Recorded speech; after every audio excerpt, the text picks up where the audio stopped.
Yep. On Burma? Yeah, I'm sorry, Burma, yeah. Sure.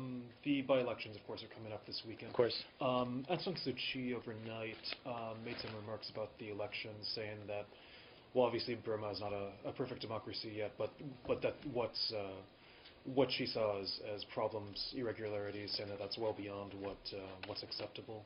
What's your read so far? What's the State Department's read so far on the elections? I'm sorry, just to go back to the tail end of her comments were... Sure, saying that the level of irregularities were not acceptable.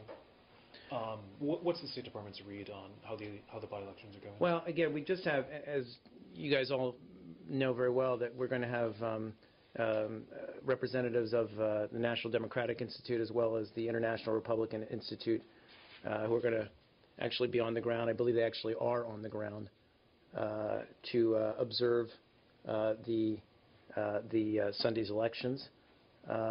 We view that in and of itself, this invitation of the international community to observe the elections as something that's positive in terms of the country's democratic development. They've been very clear that they cannot do a proper election observation in that short a window, but certainly we'll look forward to their analysis leading up to it. I think we have raised our concerns, though, about going into this about some of the irregularities that we've seen. But we're going to have folks on the ground on Sunday to observe how they're carried out. Sure. And just to expand on that a little bit, yeah, sure. I mean, is there the overall conduct of it? You said that you've raised concerns about some irregularities.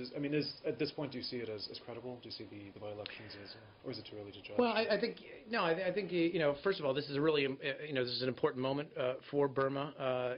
These by-elections would demonstrate, if they are seen as free and fair, would demonstrate the government's continued commitment to democratization.